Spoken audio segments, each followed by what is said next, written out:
नमस्कार,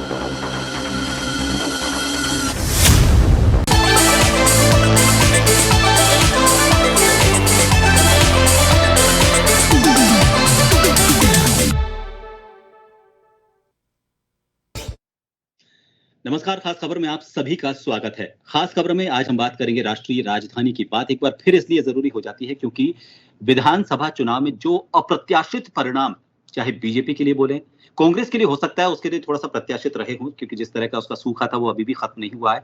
लेकिन आम आदमी पार्टी और बीजेपी के लिए जरे बहुत अप्रत्याशित परिणाम रहे। लेकिन अब चर्चा में दिल्ली इसलिए है क्योंकि दिल्ली में मुख्यमंत्री के सिंहासन पर कौन बैठेगा, इसको लेकर बड़ा सवाल खड़ा हो रहा है। कई बड़े चेहरे हैं, समीकरण कई तरह के इसमें लागू होंगे। जातिगत समीकरण हो सकता है, दिग्गजों को हराना एक समीकरण हो सकता है, बिहार में जो चुनाव होने वाले हैं वो भी एक समीकरण हो सकता है। तो यहाँ पर मुख्यमंत्री की सीट पर कौन सा चेहरा बैठेगा और इन सभी कारकों में, इन सभी फैक्टर्स में कौन सा फैक्टर ऐसा होगा जो मुख्यमंत्री के चेहरे को तय करेगा, इसको लेकर आज हम थोड़ा सा मंथन करने की कोशिश करेंगे। हालांकि पता कुछ दिनों में चलेगा, लेकिन संभावना और सबसे ज्यादा ये कहें कि चर्चा किसको लेकर हो रही है और उसके कारण क्या है, इनका एक थोड़ा सा हम एनालिसिस करने की कोशिश करेंगे, एक विश्लेषण करने की कोशिश करेंगे। बड़े वरिष्ठ पत्रकार हमारे साथ, राजनीति को लंबे समय तक नजदीक से देखने वाले हमारे साथ इस वक्त जुड़े हुए हैं। उन सभी से आपका तारुफ करवा देते हैं।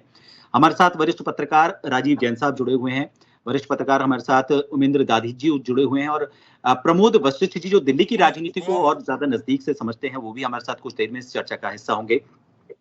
राजीव जी, सबसे पहले आपसे चर्चा करना जरूरी, दिल्ली में सीएम फेस की रेस क्या लगता है? पहले तो मैं ये जानना चाहूंगा कि आपके मुताबिक कौन कौन से ऐसे चेहरे हैं जो संभावित हो सकते हैं। फिर उसके बाद जब हम चर्चा को आगे बढ़ाएंगे तो उसके कारकों, उनके फैक्टर्स, उनके कारणों पर जाने की कोशिश करेंगे। लेकिन अभी आपको कौन से 4 मजबूत चेहरे या 5 मजबूत चेहरे ऐसे लगते हैं जो सीएम के, मुख्यमंत्री के तौर पर सबसे प्रबल दावेदार हो सकते हैं?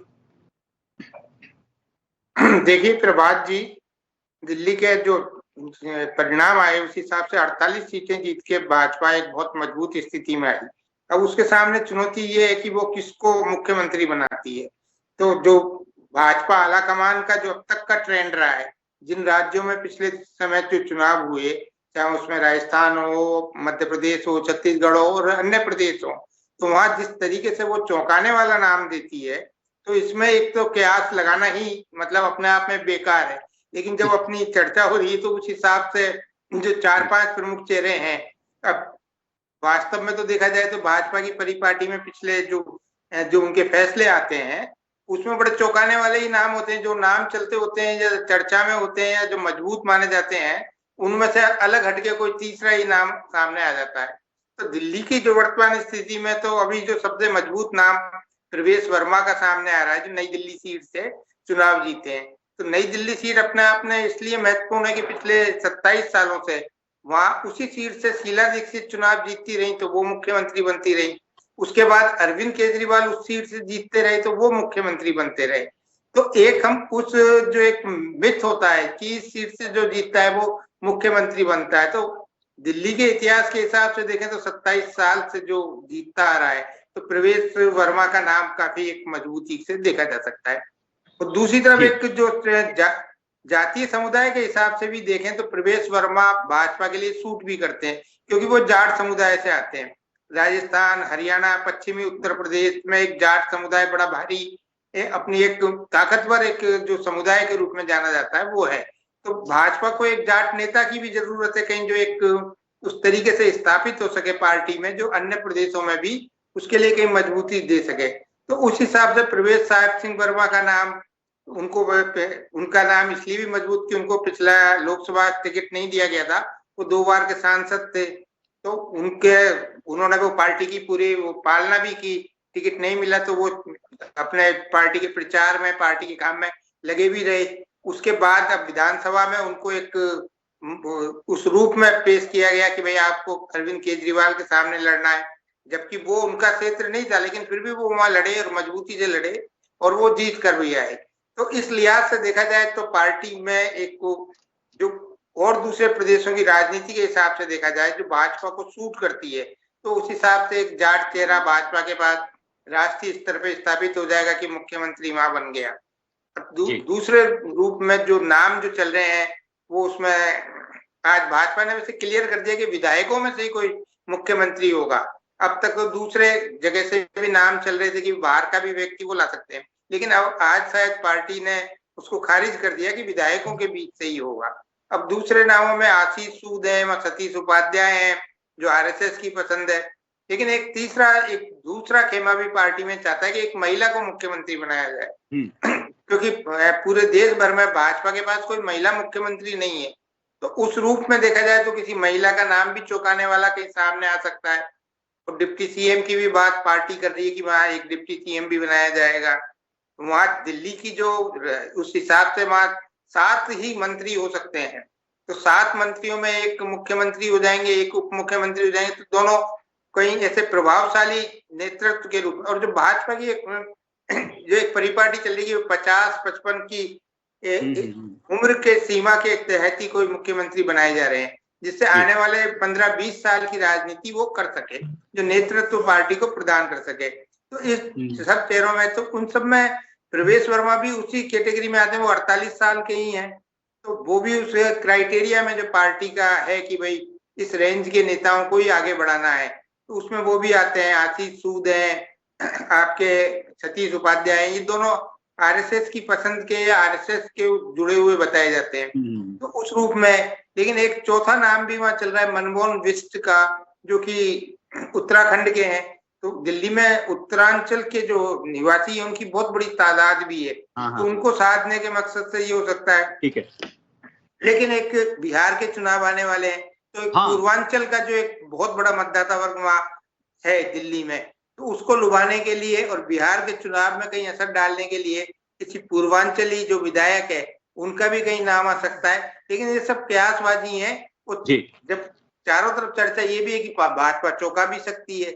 जी प्रभात जी, चलिए अब हाँ राजीव जी, आप थोड़ा सा नजदीक से आके बोले, थोड़ा सा आपका फ्रेम बिगड़ रहा है तो और ज्यादा उपयुक्त आपका फ्रेम बनेगा।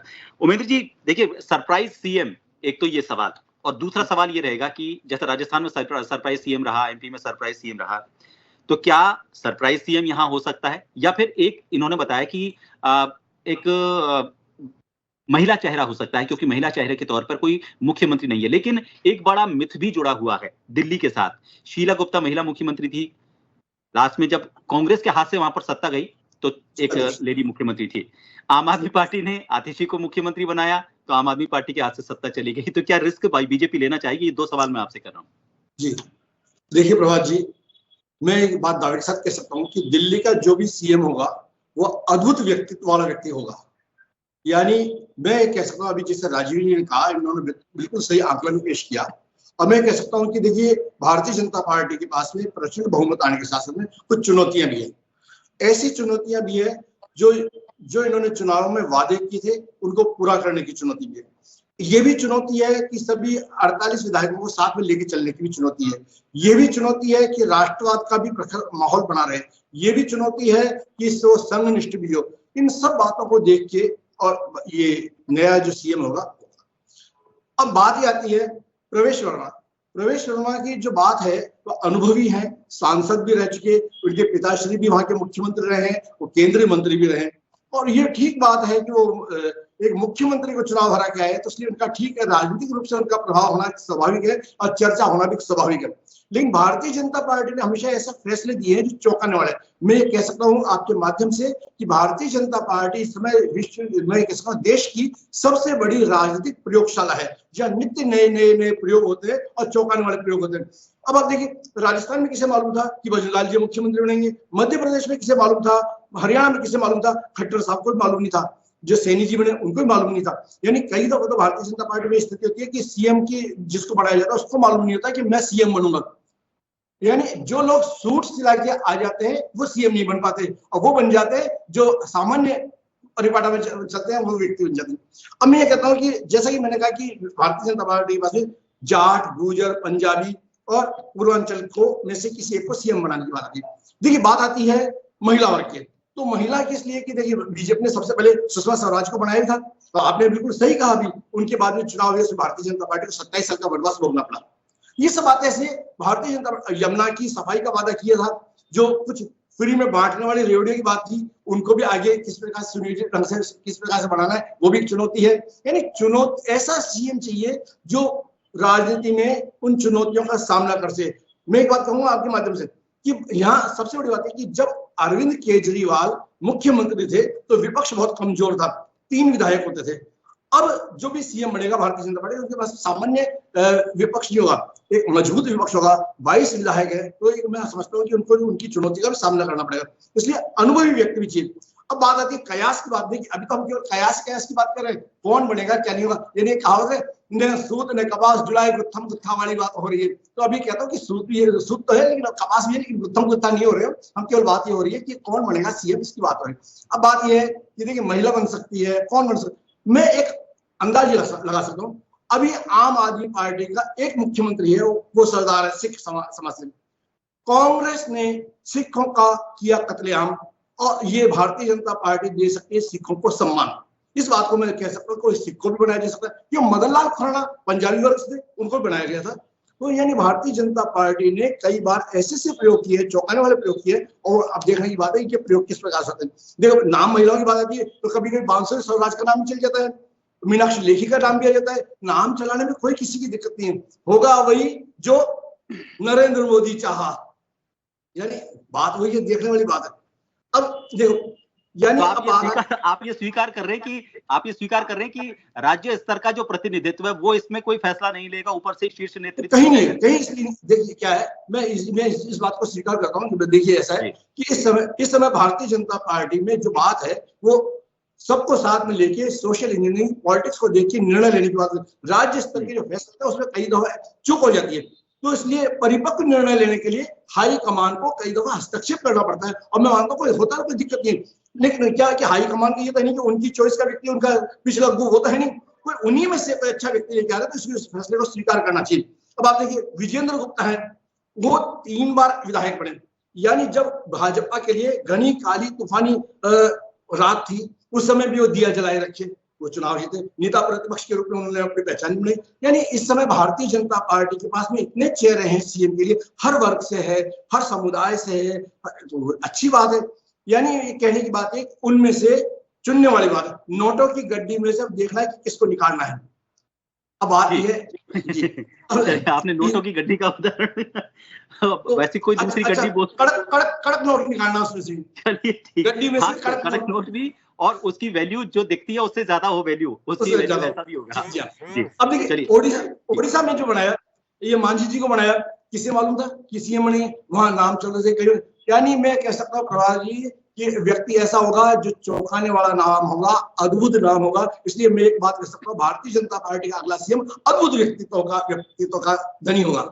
यानी कुल मिला के बात यह है, अब हमको निर्णय प्रतीक्षा करनी है। जो दावेदार है वो मिल भी रहे हैं, बातचीत भी चल गई, और एक राजनीतिक माहौल है, हम लोगों को कयास लगानी भी चाहिए। अब हमारी कयास कितनी सही बैठती है ये समय बताएगा, लेकिन ये कह सकता हूँ कि भारतीय जनता पार्टी के सामने ये चुनौती है, अच्छा व्यक्ति हो जो सबको साथ में लेके चल सके, और जो वादे किए थे चुनावी वादे किए थे उनको परिपूर्ण कर सके, उनको लागू कर सके, ऐसे व्यक्ति की तलाश होगी। बिल्कुल आपने सही कहा। मैं राजीव जी आपके पास आना चाहूंगा। चुनौतियों की इन्होंने बात की, चुनौती वास्तव में बड़ी है, क्योंकि देखिए जब हम जाके बात करते हैं, हालांकि प्रमोद वशिष्ठ जी इस बात को ज्यादा अच्छे तरीके से और बता पाते, क्योंकि वो दिल्ली से बहुत नजदीक भी हैं।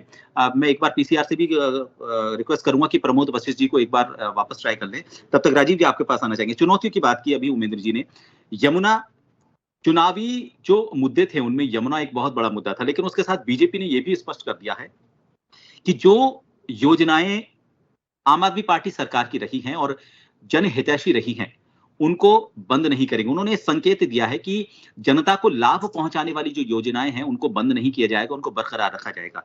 इन योजनाओं को बरकरार रखते हुए यमुना एक बड़ी चुनौती है, और उसके अलावा 27 साल का वनवास झेलने के बाद ज्यादा उम्मीदें, क्योंकि अब वोटर ये कह रहा है कि हमने कांग्रेस को कई साल परख लिया, बीजेपी को करीब 11-12 साल हमने परख लिया, लेकिन उसके बाद अब आम आदमी पार्टी के बाद बीजेपी ने जो वादे किए हैं, चाहे यमुना को लेकर वादे किए हैं या फिर हर गरीब को बिजली पानी को लेकर 2500 रुपए को लेकर जो भी वादे उन्होंने किए हैं, आपको लगता है कि इनके इतर भी कोई बड़ी चुनौती नजर आती है आपको? देखिए प्रभात जी, जब सरकार बनती है तो चुनौतियां तो रहती हैं मुख्यमंत्री के सामने, लेकिन दिल्ली की जो सरकार बनी है उसमें इतनी चुनौतियां मैं नहीं समझता, क्योंकि दिल्ली में अब डबल इंजन की सरकार है, केंद्र में भी उनकी, एलजी जो उपराज्यपाल है वो भी उनके, तो उस तरीके की चुनौती का मतलब इसमें कोई अनुभवी या उस तरीके का भाजपा इस तरीके के नहीं सोचती। उदाहरण के तौर पर अपन राजस्थान को ही ले लें कि राजस्थान में भी विपक्ष मजबूत था, यहाँ भी काफी चुनौतियां थी। तो जो अभी ओमन जी कह रहे थे कि दिल्ली में ऐसा व्यक्ति बनेगा जो इन चुनौतियों को पार पा सके, तो राजस्थान में भी बनाया। तो जो बनता है, जो पद पर आता है, तो उसका कद उसी ढंग से बन जाता है। चुनौतियां वो आसानी से उन सब चीजों को पार पा सकता है, इसमें कोई दो राय नहीं, क्योंकि उसको पूरा सहयोग केंद्र सरकार का भी मिलेगा। यमुना वाली जो बात है वो पूरी पार्टी केंद्रीय नेतृत्व कहता रहा, तो निश्चित तौर पर प्रधानमंत्री भी उसका जिक्र करते रहे। तो प्रधानमंत्री की जो स्टाइल है काम करने की, वो हर काम की मॉनिटरिंग करते हैं। तो निश्चित तौर पे जो उन्होंने अपनी रैलियों में भाषण कहा, उन्होंने कहा, जैसा आप ही जिक्र कर रहे थे कि जनहितैषी योजनाएं जारी रखेंगे, ये प्रधानमंत्री ने ही कहा कि जो आम आदमी पार्टी सरकार की ऐसी योजनाएं जो जनहितैषी हैं उनको भाजपा बंद नहीं करेगी, उनको जारी रखेगी और उस पर सुधार करेगी। तो निश्चित तौर पे मानिए कि उसमें सुधार भी होगा। जो फ्री बीज की, जैसे उस तरीके की महिलाओं को बस राइड फ्री थी, या जो बिजली पानी में जो रियायतें थी महिलाओं को 2100 रुपए देने का आम आदमी पार्टी का वादा था, भाजपा ने तो उससे ज्यादा 2500 का किया। तो ये सब चीजें निश्चित तौर पर होंगी और इनका कहीं ना कहीं केंद्रीय नेतृत्व पूरी मॉनिटरिंग भी करेगा। तो जैसे यमुना जल के जो सफाई की बात है, यमुना नदी की सफाई की, तो उस पर निश्चित तौर पे मेरा तो जो निजी तौर पे मानना है कि ये प्रधानमंत्री अपनी निगरानी में इस काम को निश्चित तौर पे कराएंगे। और जो सबसे बड़ी समस्या थी दिल्ली के पॉल्यूशन को लेकर थी, तो वहां केंद्र सरकार बैठी है, वो पूरा सहयोग राज्य सरकार को वहां मिलेगा। तो निश्चित तौर पे जो डबल इंजन की सरकार के काम होते हैं कि वो तेज गति से चलते हैं, तो वो वहां चलेंगे। अब जहां तक बात जो अपना मूल सवाल चल रहा है कि मुख्यमंत्री के सामने क्या चुनौतियां रहेंगी, तो चुनौतियां तो हर राज्य में हर मुख्यमंत्री के सामने रहती हैं काम की, कि जनता की अपेक्षाएं बहुत ज्यादा भी रहती है, तो उनको कैसे पूरा किया जाए। एक समयबद्ध प्रोग्राम जो शायद जो भी वहां सरकार बने, मुख्यमंत्री बने, वो उस रूप में बनाएंगे और वो केंद्रीय नेतृत्व भी वहीं बैठता है, तो उससे सलाह मशविरा और ये सब चीजें चलेंगी। तो निश्चित तौर पे जो दिल्ली की जनता है, जो स्थानीय नागरिक वहां है, वो जिन चीजों की उम्मीद करते हैं तो उनका कहीं ना कहीं पूर्ण होगी। और यदि ये पूर्ण नहीं होती है तो ये भाजपा के लिए सेटबैक रहेगा। लेकिन ऐसी अभी कोई उम्मीद नहीं है और हमको इस पे चर्चा भी नहीं करनी चाहिए, क्योंकि अभी तो सरकार बनी नहीं है। सरकार बनेगी, कौन मुख्यमंत्री बनता है, वो किस तरीके से तालमेल बैठाते हैं अपने विधायक दल में, या जो जन समस्याएं वहां की स्थानीय स्तर पे आई, जो स्थानीय समस्याएं सबसे ज्यादा वहां जो आई कि जो वहां की सड़कें बहुत खराब हो गई थी, तो उस चीज को भाजपा ने बहुत जोर शोर से भी उठाया। जहां तक बिजली फ्री या महिलाओं की फ्री की, इन चीजों पर कम फोकस रखा भाजपा ने, इनके लिए तो कह दिया ये तो जारी रहेंगी, हम आ गए। लेकिन सड़कों का मुद्दा और यमुना का जो पानी का मामला था उसको सबसे जोर शोर से उठाया। तो ये मानिए कि आप पहली विधानसभा में ही, या जो सत्र होगा, जब पहली सरकार कैबिनेट की बैठक होगी, उसमें ये मुद्दे हल किए जाएंगे। प्रधानमंत्री ने जीत के बाद जो पार्टी ने जश्न मनाया था प्रदेश मुख्यालय में, उन्होंने उसमें भी यही अपने भाषण में भी इस बात का जिक्र किया कि पहली कैबिनेट की बैठक में इन मुद्दों पर फैसले लिए जाएंगे। तो भाजपा में अब जब प्रधानमंत्री जो सर्वोच्च नेता है उनके मुख से जो बात निकल गई, तो दिल्ली की जो सरकार बनेगी, जो भी मुख्यमंत्री बनेगा, उस चीज को मतलब कहीं ना कहीं 100% पूरा करने की कोशिश करेगा और दूसरी तरफ उसको पूरा सहयोग भी मिलेगा। तो निश्चित तौर पर मानिए कि इसमें कोई भी मुख्यमंत्री बने, चाहे उसको अनुभव हो या ना हो, ऐसा कुछ नहीं है। पार्टी अपने उससे सोचती है, दीर्घकालीन योजनाओं के हिसाब से सोचती है, पार्टी अपनी रणनीति से और अपने फैलाव के हिसाब से सोचती है। क्योंकि राजस्थान में, मध्य प्रदेश में इसी तरीके से मुख्यमंत्री बनाए, यहाँ विपक्ष भी मजबूत था, तब भी ये सोच के ये नहीं सोचा गया कि कोई अनुभवी को बनाया जाए। जो हमारे मुख्यमंत्री बने वो फर्स्ट टाइम के एमएलए थे, उनको सरकार का उस चीज का कोई अनुभव नहीं था। तो ये सही है। तो जो बनता है, मेरा जो मानना है कि उसको जिसको जो पद मिलता है, जो हमारे राजस्थान में कहावत भी है, कुर्सी कोतवाल बना देती है। तो जो भी मुख्यमंत्री बनेगा तो निश्चित रूप में उसके पास ताकत आएगी और वो उसका अनुभव और जो सहयोग मिलता है उस हिसाब से अपने कार्रवाई करता है। जी प्रभात जी। बिल्कुल सही आपने कहा। अब चुनौतियां खैर अभी आने वाले वक्त में और सामने आएंगी और सीएम फेस कौन होता है उस पर भी डिपेंड करता है कि उनकी कार्यशैली कैसी है। हालांकि ऊपर से निर्देशित एक सीएम किस तरह से काम करेगा, और जब एलजीबी उनका है, और एक तरह से अगर हम दिल्ली की राजधानी की बात करें तो कई समस्याएं ऐसी हैं जिनमें काम बढ़ जाता है। कुछ अधिकार केंद्र सरकार के पास हैं, कुछ अधिकार राज्य सरकार के पास हैं, तो ऐसे में मिलकर अगर काम होगा तो ओवरऑल जनता को फायदा होगा। लेकिन अब सरप्राइज सीएम को लेकर कुछ ऐसे नाम भी बताए गए। हालांकि चीजें ये स्पष्ट कही जा रही हैं कि जो विधायक होगा उसी में से सीएम को बनाया जाएगा। ऐसा कोई नहीं कि किसी को लाकर और फिर वापस वहां पर सीएम का वो करके अगले 6 महीने में एक सीट पर उपचुनाव करवाकर और वापस उसको वहां पर पदस्थापित कर दिया जाए। लेकिन ऐसे में 2-3 नाम और हैं। अगर ऐसी संभावनाएं बैठती हैं कि किसी गैर विधायक को भी यहाँ सीएम बनाया जाए, तो 2-3 नाम है, उनकी संभावनाओं को लेकर आपसे बात करना चाहूंगा। एक तो कपिल मिश्रा का नाम है, हालांकि वो जीत गए चुनाव, और लेकिन मनोज तिवारी और 1-2 नाम और ऐसे आते हैं। तो उमेश जी, आपको क्या लगता है कि जिस तरह से मुखरता से इन्होंने मोर्चा संभाला बीजेपी का, चाहे हम इलेक्शन की बात करें, इलेक्शन के माहौल से पहले बीजेपी को लेकर जो उन्होंने वहां पर मुखरता दिखाई, अब दोनों के लिए अलग अलग फैक्टर काम करते हैं। अगर हम खासतौर पर मनोज तिवारी की बात करें तो वो एक अलग वर्ग से भी आते हैं, अलग क्षेत्र से भी आते हैं, उनको भी साधने का काम करते हैं, और अचानक वो जो सीट जीत कर वहां पर दिल्ली में उन्होंने अपनी जिस तरह की छवि बनाई है और जिस तरह से बीजेपी को आगे बढ़ाने में या बीजेपी को लेकर उन्होंने मुखरता से जो काम किया, चाहे हम सरकार को उस वक्त लपेटने की बात करें, आम आदमी पार्टी सरकार के जो विधायक और जो मंत्री हुआ करते थे उन पर आरोप लगाने की, उन पर हमले करने की, सियासी उन पर वार करने की कोशिश की, उनका इनाम क्या ऐसे कोई चौंकाने वाले नामों से आपको नजर आते हैं कुछ और? प्रभात जी, मुझे नहीं लगता है कि किसी ऐसे व्यक्ति को बनाया जाएगा जो विधायक नहीं हो, क्योंकि इससे पूरे देश में एक अलग मैसेज जाएगा। तो लगता यह तो तय है कि जो भी बनेगा सीएम, अद्भुत सीएम वही होगा जो विधायकों में से आएगा। लेकिन सबसे बड़ी बात यह है कि कभी कभी व्यक्ति को अच्छे काम करने का इनाम अन्य माध्यमों से भी दिया जा सकता है, संगठन में प्रमोशन देके या केंद्र में कोई देके। यानी आवश्यक नहीं है कि आप उसको सीएम बनाए, अच्छा काम किया तो। क्योंकि राजस्थान में भी जो भी बहुत से लोग हैं जिन्होंने काम किया होगा, खाली एक व्यक्ति, यानी कोई भी चुनाव लड़ा जाता है वो मिलकर लड़ा जाता है, एक अकेला व्यक्ति के दम पे चुनाव नहीं होता है। तो ऐसी बात आएगी तो उसमें कई दावेदार हो जाएंगे, काम हमने भी किया। तो मैं समझता हूँ शायद ये ऐसी चीज नहीं होगी, जो भी मुख्यमंत्री बनेगा विधायकों में से बनना चाहिए, और संभावना अभी तक तो यही है। मुख्य बात ये आती है कि अब जो व्यक्ति है अब अनुभवी तो होना चाहिए। तो दिल्ली की बात अलग है, अन्य राज्यों की बात अलग है। दिल्ली में क्या है कि 27 साल के वनवास के बाद में आप आए हो, तो जनता की आशा, जनता की उम्मीदें बहुत ज्यादा है। अन्य राज्यों में आपकी ऐसी स्थिति नहीं थी, इसलिए आपने वहां जिसको बढ़ा दिया, ठीक है, उसको हो गया। लेकिन दिल्ली में ऐसा है कि 27 साल के जो आपको वनवास है उसको खत्म करने के बाद में बहुत उसकी उम्मीद हो गई, बहुत सी बात है। उन उम्मीदों पे खरा उतरने के लिए मैं समझता हूँ थोड़ा अनुभव भी काम आएगा।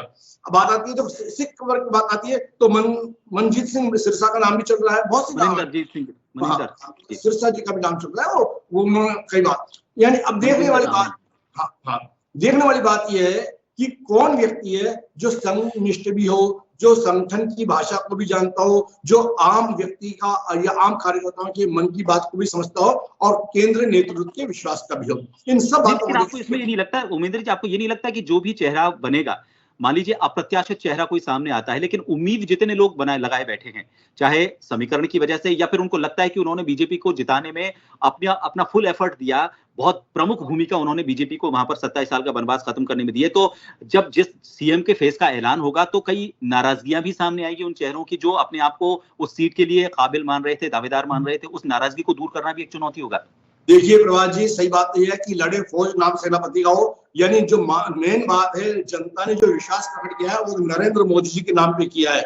यानी कोई कुछ भी कहे कि हम जीत गए हैं, वो बात एक अलग है, लेकिन जनता ने विश्वास व्यक्त किया है नरेंद्र मोदी जी के नाम पे, पीएम के नाम पे। ये जो चुनाव था वो मोदी वर्सेज केजरीवाल का चुनाव हो गया था। मैंने वहां दिल्ली में देखा, वहां पर पार्टी की बात नहीं होती थी, वहां जगह होती थी, न आम आदमी पार्टी की बात होती थी, न भारतीय जनता पार्टी की बात होती थी मोदी जी के काम की बात होती थी अरविंद केजरीवाल के भ्रष्टाचार की बात होती थी। भारतीय जनता पार्टी ने भ्रष्टाचार को मुद्दा बनाया, शीश महल को मुद्दा बनाया, इन सब चीजों को एक मुद्दा बनाया, उसको लाभ मिला है। कुल मिला के यदि बात की जाए, काम की यदि बात की जाए, तो फिर मोदी जी का नाम आना चाहिए सबसे पहले, क्योंकि उनकी वजह से हम जीत गए।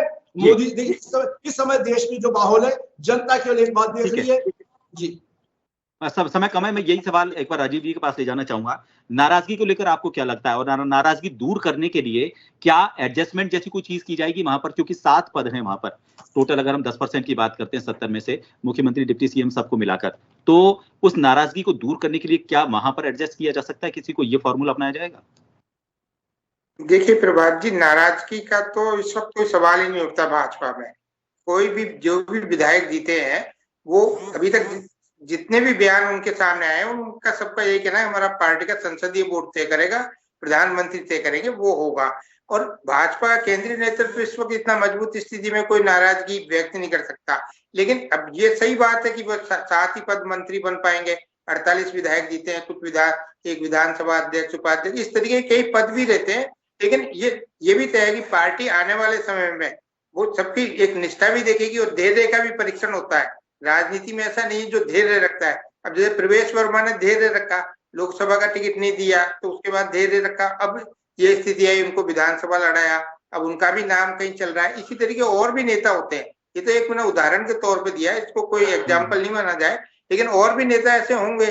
लेकिन राजनीति में जो धैर्य रखता है, तो पार्टी, चाहे कोई भी पार्टी हो, बड़ी पार्टियां क्या उनका ध्यान रखती हैं कि उस समय जब धैर्य रखा था, जब पद की बात आ रही थी, इन्होंने पार्टी का साथ दिया, पार्टी का कहीं विरोध नहीं किया, तो उसको कहीं ना कहीं और चीजों से नवाजा जाता है। तो निश्चित तौर पे ये सब चीजें होती हैं, लेकिन ये आने वाले समय में होंगी। लेकिन अभी हाल फिलहाल ये बात तय है कि पार्टी का कोई भी विधायक जो वहां है, कोई नाराजगी व्यक्त नहीं कर सकता इस चीज को लेकर। जो फैसला ऊपर से आएगा वो सबके लिए मान्य होगा, शिरोधार्य होगा। आपने बिल्कुल सही कहा, लेकिन बिल्कुल सही कहा आपने। देखिए, जो मुद्दे हैं, जो चुनौतियां हैं, वो भी लाजमी है वहां पर, और जिस तरह की बहुत ज्यादा उम्मीदें अब दिल्ली की जनता लोगों से, बीजेपी से लगाए बैठी है, वहां पर ऐसे में सीएम का जो फेस आता है उसको लेकर भी सबकी नजर बनी हुई है।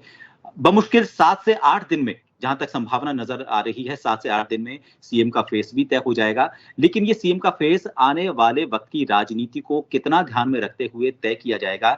अगर अंदरूनी कोई वहां पर नाराजगी नजर आती है, हालांकि इस तरह के हालात नहीं है, लेकिन बहुत सी व्यवस्थाएं हैं, बहुत से विकल्प हैं, जिन विकल्पों से पूरे बीजेपी के उस कुनबे को संतुष्ट किया जा सकता है, जिसने 27 साल का सूखा बीजेपी का खत्म किया है दिल्ली में। बहरहाल सबको नजर रखनी होगी आने वाले चुनावों को लेकर, उस चेहरे को कितना तय करने पर उसका दारोमदार रहता है, जातिगत समीकरणों को साधना। तो ये कुल मिलाकर एक ऐसी खिचड़ी है, उस खिचड़ी में से बढ़िया स्वाद की खिचड़ी बनाना बड़ा मुश्किल हो जाता है। लेकिन सियासत, दिल्ली की जो सियासत है, और खासतौर पर मैं दिल्ली की केंद्रीय सियासत की बात कर रहा हूं, उसने जिस तरह से राजस्थान में चौंकाया, जिस तरह से मध्य प्रदेश में चौंकाया, जिस तरह से हरियाणा में चौंकाया, हो सकता है कि कोई चौंकाने वाला नाम दिल्ली से भी निकलकर सामने आए। लेकिन जो भी चौंकाने वाला नाम होगा, उसके सामने चुनौतियां कम नहीं होंगी। उसके सामने 27 साल का वो अधूरा सपना होगा जो दिल्ली की जनता अब तक ये कहती आ रही है कि उनका सपना पूरा नहीं हुआ है। उनके मुद्दों को लेकर वो सपना कितना वो पूरा कर पाएगी, उस मुख्यमंत्री और उस पूरे कैबिनेट के ऊपर भी उसकी एक बड़ी चुनौती और बड़ी जिम्मेदारी होगी। बहुत बहुत शुक्रिया आपका हमारे साथ इस खास चर्चा में जुड़ने के लिए। फिलहाल खास खबर में इतना ही, दीजिए इजाजत, नमस्कार।